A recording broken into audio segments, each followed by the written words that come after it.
That was embarrassing. I've had a few hours now to like mull it over, and yeah, just absolutely no spine, backbone, whatever you want to say about any of those players today on the field. That might be one of the worst performances I've seen technically from United in a long time. Like, you know, Everton was shite this year, Grimsby was terrible, but that was just awful. Now, I was hammering in. I didn't want him to be sacked.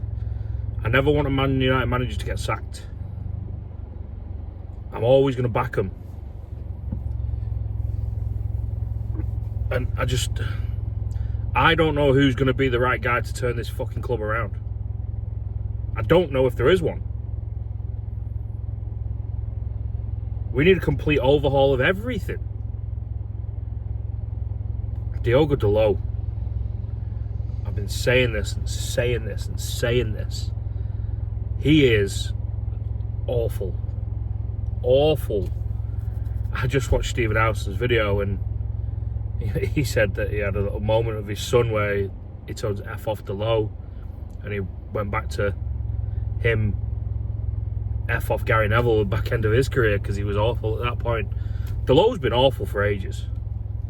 How he's still at Man United? He's outlasted, what, 7 managers now? It's treacherous. It really is.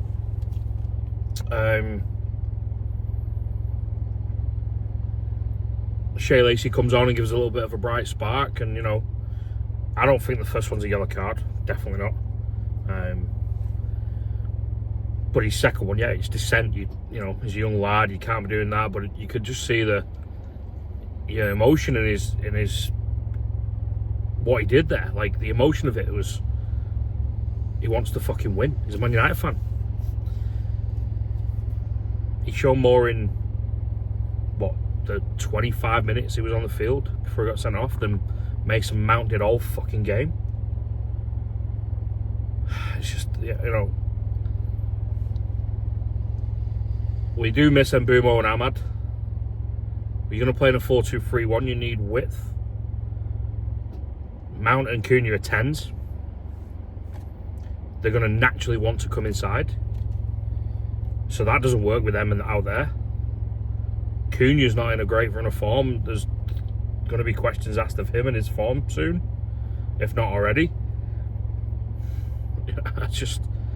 I thought Dorgu had good moments at certain points, but he wasn't great today. Sesko made some good runs, but, you know, the technical ability of our team today, we couldn't find passes, couldn't string anything together at all.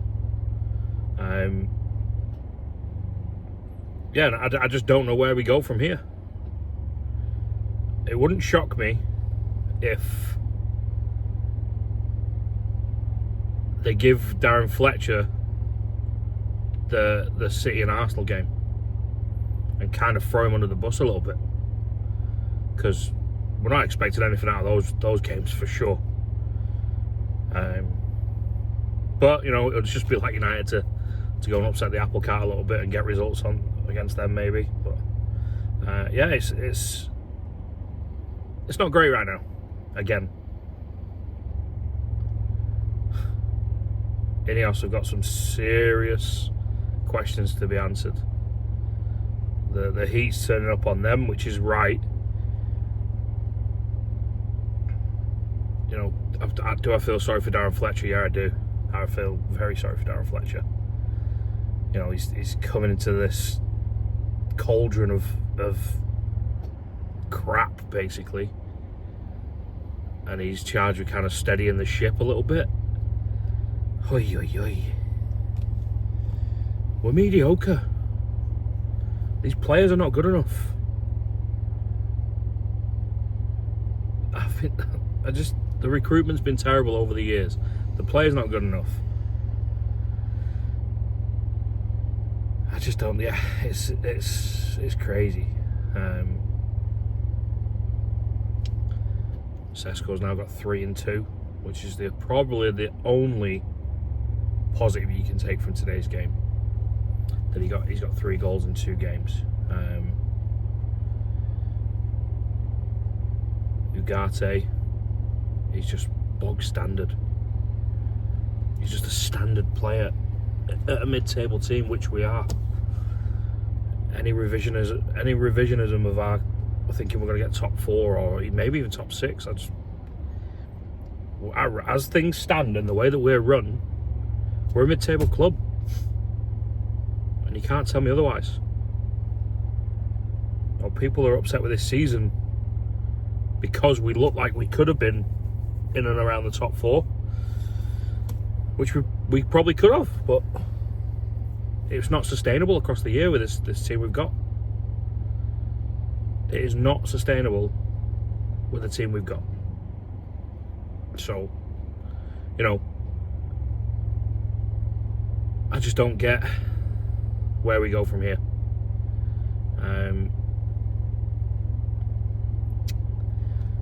City up next. Crazy result for them. 10-1 against Exeter. They always get fucking League 1, League 2 teams. But yeah, as the old Mick McCarthy meme, it can't get any worse, can it? It can. Probably fucking will. No one's going to be signed in January.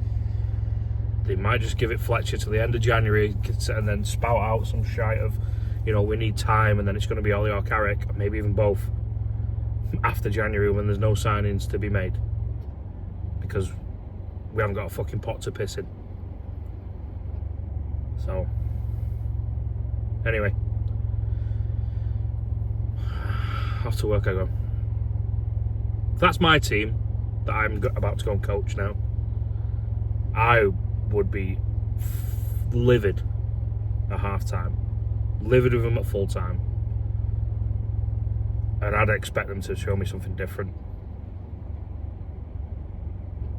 I wonder how much you can actually tell off a professional player. Because no matter who's playing for Man United right now, it's woeful. So, anyway, don't forget to like, comment, subscribe, share this with your friends and stuff. Trying to get myself up to 50 subscribers. It's the first step of many, I hope. So, yeah, appreciate it. As always, come on United. Peace.